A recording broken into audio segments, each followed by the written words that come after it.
Hello, and welcome to Inspired into Action, where I interview inspiring women who are taking action in their business.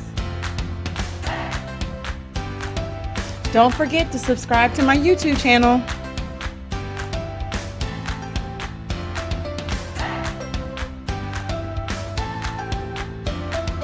Hello, this is Tara Omatosho from Inspired into Action, and today we have Gabrielle Cardona. She's going to tell us about who she is and what it is that she does. How are you doing today, Gabriella? Hi, Tara. I'm good. How are you? I'm doing good. I'm doing good. Doing good. Can you tell the listeners of Inspired in Action and I Love Women CEOs about who you are and what it is that you do? Okay, well, basically, my name is Gabriella. I am a relationship coach. I do a lot of different things. I'm a writer. I have a book. I have a radio show, Yours, Mine, and Ours on VBS Radio. And if you talk to my oldest son, he would say I'm a shrink in denial. If you talk to my other son, he would basically say I'm like Dr. Phil, but much more attractive because I give people advice and I actually do answer their questions. My daughter would say I'm an MBTI practitioner because I help people understand their true nature, which is kind of the foundation of what I do. But essentially, what my work consists of is helping people understand who they truly are in order to be a higher quality person for the person that they're going to be in a relationship with. It doesn't matter the kind of relationship. It could be a romantic relationship. It could be professional. It could just be casual, social. That's really what I help people do. I know how to help them help themselves to be a higher quality person for other people and things in their life. That's good because you are right. Every situation, every relationship does need help. Every relationship needs help, and everyone needs relationship skill building tactics. I think along, especially now, because people aren't dealing with people in correct manners. For instance, there was a time when these things were discussed, how you treat people, how you talk to people. Now, a lot of things aren't discussed anymore because no one's doing it. Or, people get behind social media and they rant and rave and they say what they want to say because there's no face to face obligation to their word or whatever they say. And that's not how we need to operate as people, as business people, as individuals. So what do you have to say about that? Yeah. I'm a problem solver in that I know how to identify the problem, but I also know how to teach people to have the discernment to really identify what the source of their problem is. Because a lot of things in life have different um, features and facets. And so to identify the source of the real challenge, the real issue, I always say, you get to the tip of the iceberg, there's the topic, then there's the issue, then there's the problem. You really do need to sometimes peel away different layers. And so what I help people do in solving problems is, yeah, identify what's even the real problem. It might not be what you thought at first. Hey ladies, this is Tara Omatosha from Inspired to Action with a quick update. Introducing our new planner. Just a girl boss planning her day, our new planner.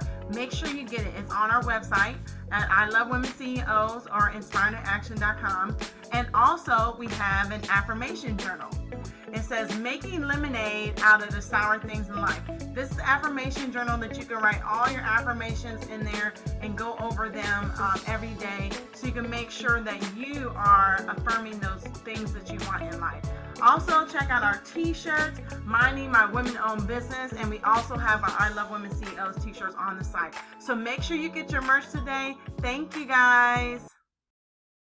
And I help people focus on relationships because that really is the foundation of everything that they're doing in every facet of their life. At some point, they're going to have to be with other people. They're going to need to know how to interact, not only in a superficial, casual, social way, but then in the environment of, maybe a larger group setting. Well, but then what about the intimacy of the one-on-one? If you're in a relationship with someone that you live with, you have to have the different interchange and the different pursuit and the different MO than you would with someone that you only see a couple hours a day, a couple times a week. Yeah, it's creating the what do I want to say, the thought of everyone being together, everyone being able to connect on social media, friend each other, like each other, find out whatever is going on in everyone's family, but it diminishes the interrelationship, like you said, like the phone calls, the conversations, now you don't even have to find out, you don't have to call Big Mama or your mom or anybody or your cousin because you already know what they're doing via, social media. I just say social media Yeah. in general. Okay, right. Okay. Exactly. Absolutely. I think that the irony is that social media was supposed to be initially to bring us together and to improve the quality of our relationships because it made relating to each other more easy. It was more frequent. It was more common, readily accessible, like having your phone in your purse or your laptop on your desk or having just even the walls covered with all the different kinds of machines that we can access everybody at all times. We really are becoming more isolated because what science has shown is we think at about 300 to 400 words a minute. We speak at about 200 words a minute, okay? And we only hear about 150. And now that we're typing and texting, we're only actually getting out about 30 to maybe 50 words a minute. And the most important thing, the human interchange, the actually being together, eye contact, sense stress and modulation, that's our voice, that's our facial expressions and our gestures and our body language. Those are the things that are human. That's the relationship part of our communication. Words are only 10% of what we're conveying to the person that we're communicating with. And the details of their lives that they tell you aren't even the most important ones. Sometimes because there's no real accountability, like you're saying, they can say things that really aren't important to know, or they're not even appropriate to say because there are no social consequences. There's no accountability because you're not sitting there right in front of them face to face. And now even COVID-19 has made that worse because we have to have these masks on our face. We've basically taken away the soul of our interaction with each other. And now with this fear of a potential disease that could kill us, well, and that's over dramatized too. The media over dramatizes everything. That people are genuinely now getting more afraid of trusting people and getting close to them, which is the foundation of a healthy relationship. That's a whole nother challenge that didn't even exist 2 years ago in our society. So in regards to what you do, how do you solve people's problems? What is your methodology? If someone were to say from this interview, they're like, look, Gabriella, I really would like to work with you because I have a huge problem, whether it is personal, in business, or maybe even in your job. How can you help that person? Well, when I help people solve their problems, what I like to help them do is identify what the real problem is. Because, like I say, there's a lot of different facets, there's a lot of different features, there's a lot of elements involved in the things that we do. So, being able to say, what am I really doing right now? What do I want to do? For example, my goal, well, you're thinking about what's your goal in life. Sometimes people just need to know who they are in their personality. One of the movies that I really liked, Office Space, he's talking to his friend about what should we be doing for work? Who is really doing the thing that they love for their job? One of the questions that one of his counselors asked was, what would you do if you had $1 million? And your answer to that question is supposed to be the career, the thing that you do for your life, with your life. And his friend responded, he said, well, that's a garbage question because no one would ever say, I want to be a janitor. Well, actually, yeah, they would. Some people really do like the idea of being a janitor. It might not be impressive socially, it might not make them a millionaire, but their nature really would be to do this one activity. The first thing that I tell my clients when they come to me, I say, what is your nature? Where are you now? Where are you going? Well, you know what? Some people don't even know what their true nature is. What you do right now is just your behavior. That's not your personality. Your personality is how and why you do that behavior. And so sometimes when people have to take an inventory of, wow, these are the things that I do throughout the day. What would you do if you were just left alone? If you didn't have the pressure of money, if you didn't have the social pressure of your peers saying you're only impressive if you do this particular thing, if you didn't feel the internal obligation to do and be these other things for other people, what would make you really happy? And what's easy for you naturally? That's probably your dominant function. I help people understand the dominant, auxiliary, tertiary, and inferior order of functions. Everybody has to do everything. And if you're a successful person, you have learned how to do everything, even things that aren't your personality. The real question is, what do you do best? What do you do easiest? And what do you think brings you the most natural pleasure without having to have things like money or position or prestige or power to compensate you for what you've had to invest to support that effort to do that activity? What to you is as natural as breathing. Some of my clients even needed a couple months to figure out the answer to that question. That was their coaching project. Hey ladies, did you hear that we're doing a book discussion? Yes, we are doing a book discussion with modernproverbswomen.org, another women organization. And the book that we're reading is The Women Code. I'm going to drop the link of that book in our description, and we're going to be discussing it with this other organization starting in August. Make sure you go to their website and sign up for the book discussion today. See you there. And that's, you know, what a lot of people get into different fields or start their own business, like you said, based on their history, based on something that happened in their past. You know, they want to right wrongs that, you know, maybe so someone else can avoid going through a situation, being misdiagnosed, misunderstood, you know, those type of things, when it really is just, that's their personality. That's their personality. Everyone's not going to be the same. And for us to sit here and think that everyone's going to be the same, or we all think the same, is totally, it's ignorant. It's ignorant. It's ignorant. It is, and it's naive. Yeah, I was definitely weird and quirky and odd and scary even for some people because I was so very different. But you know what? When you understand why those things are vitally important to the world, to society, to the culture, to nature, it's really nice to know that when it comes to your personality profile, there are a lot of different qualities and characteristics. When you mix them all up, there are 16 different personalities potentially that a person could be. All of them are vitally important. Some of them are just more weird than others.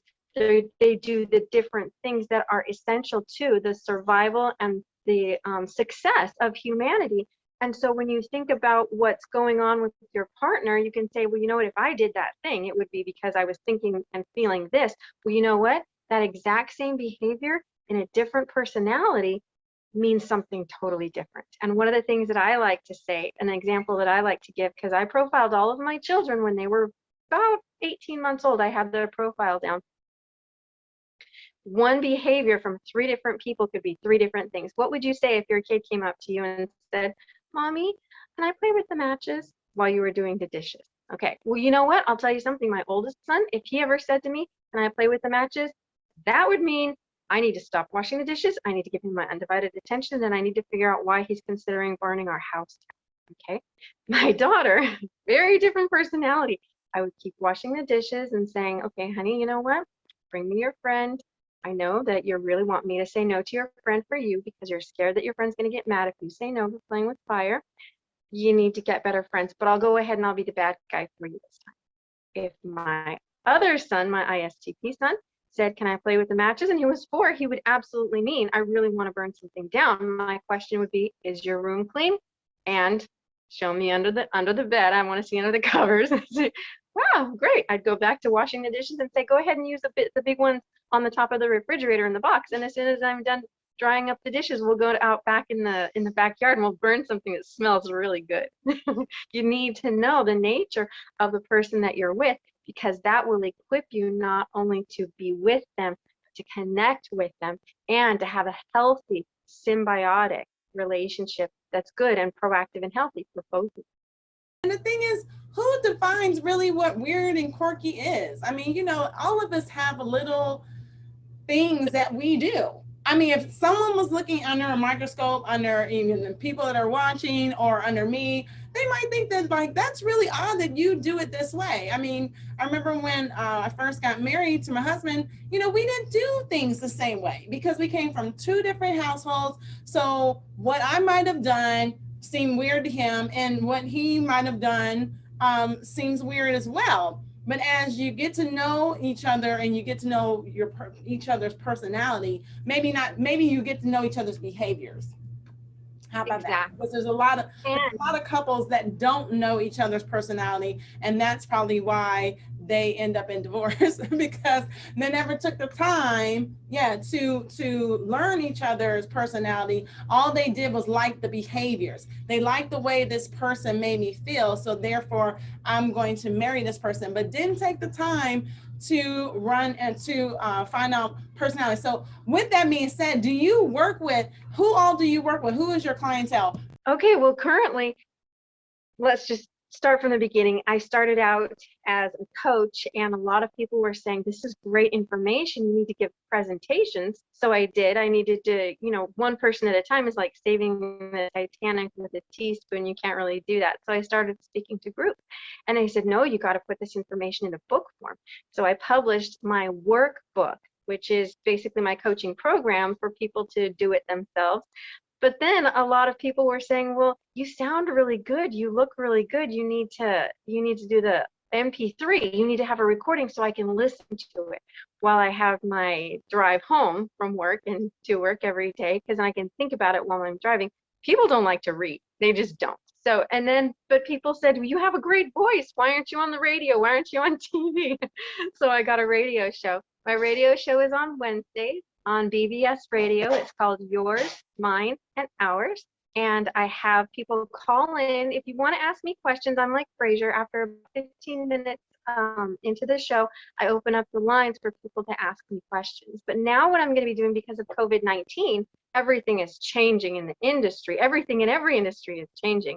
I'm doing most of my work now just online. I have webinars, and I have classes, and I have groups now, actually, that people who don't necessarily want counseling or advice, they just want to talk about things that are important to them. I'm also making that an option for people. If you want to talk about things with kind of a coach's contribution, that would be a group. If you want a 16 to 30 week program where we're interactive, that would be a class. If you want a webinar, that's just an hour of massively amazing information with a publication that comes with it, no interaction of any kind, then you can go ahead and get that as well. And my radio show, I'm not going anywhere anytime soon, and I'm coming up with my second book, the actual MBTI book, that I will probably have on shelves. I'm sorry, online. We don't go to the stores anymore. That will be available by August 1st. All right, good. Is there anything else that you'd like to add to this interview? Any other thought, maybe some question I didn't answer, or some added information that the audience should know about you? Yeah, I think probably one of the biggest things that I want people to know about me is that I grew up in a time where feminism was not really healthy. I actually think it started out for a great reason. There was a very specific social message that needed to be conveyed, and action that needed to be taken by people in difficult situations. Women needed to be assertive and confident and proactive to earn that respect in a public setting. Well, you know what? By the time I came around, I was born in 1976. So I'm Generation X. What I was hearing from the media, because feminism had devolved into social conflict over everything, was women are the competition and men are the enemy. Men are trying to undermine us, and we're going to succeed. We have to succeed. We have to beat men at their own game and stop them and prevent them from doing us harm, and don't ever let anybody. Okay, but you know what? Men aren't the enemy. They're actually really cool. They're nice people, and they love women, and they want to work with us. If we can work together and maximize as women our strengths and our talents and our gifts and our abilities, men love us and they want to work with us. I take the approach of, we don't have to work against each other. We can embrace each other, work together, and then exponentially increase the success in the world and in each other's lives. I agree too. I agree with that. I don't think that men are the enemy, and I definitely don't think other women are the enemy too. You know, there's a sometimes, like you said, you said it very well in regards to, like, we're not the enemy. We can work cohesively together, and one way to do that is to contact Gabriella and get on her consultation list or enroll in one of her classes, so that you can find out how you can destroy the conflict in your life, in your personal life, or even your work life, because it all intertwines. It's all intertwined, right? First, to when someone is working with you, how does it look, or is it based on different people? Say, for instance, if I wanted a one-on-one or wanted to be in a group, or how does that work? Are you making suggestions to me based on maybe initial consultation, or how does that work? Well, basically, when they come to me for an appointment, the original consultation, it comes down to, I help them determine not only what they want, they already have an idea of kind of what they want my help with. I help them define very specifically what that goal is. And then I also help them to kind of figure out, really determine where they are currently in their life. Because if someone called you and said, hey, how do you get to the beach? Well, which beach? Okay, because we got 5 of them just in this town. So let's actually determine where you want to go. Well, that depends. Now, if you're going here, are you starting from here or here or here or here or here? And then when people figure out where they are currently in their life, they go, wow, maybe I don't even want to go to the beach. Maybe it would be better to go over to the mountains. And then I help them set up a game plan of how to get to point A, or from point A to point B, based on their personality. I really think that their true nature is the way that they need to move through life. And then I get on the game plan of, these are the tools and resources and strategies, things that you need to equip yourself with in order to deal with the challenges that, yes, will inevitably come up in your pursuit of any goal in your journey throughout your. And yes, my website is being revamped. I invite people to check me out on LinkedIn, because I have more current information there and access to all of the different things that I'm building and that I'm expanding, like my book and my videos and my classes. I'm doing the webinars now based on what people are asking for. And I check on LinkedIn because I have about 18,000 connections who are very interested in what I do, and they're the ones who determine what I'm going to end up doing next. If you have something that you're interested in, go ahead and email me at infinitylifecoaching1010@gmail.com, or reach out to me on LinkedIn, and we can connect and maybe collaborate on what you're interested in. Maybe you want to work with me, do something that we can go ahead and take in a personal consultation. Or you can call in my radio show. If you just have a question, you can call BBS Radio. You can go onto their website and click on yours, mine, and ours. My show is usually on Wednesdays at 3 o'clock Pacific time. Well, that's great. Thank you again for taking the time and sharing all the information about your business in this on this Inspiring to Action episode. I really appreciate it a lot. Thank you. Thank you so much, Tara. I really appreciate you doing this, and you're so much fun. I like you a lot as a woman. I'm really honored that we could get to work together. Thank you.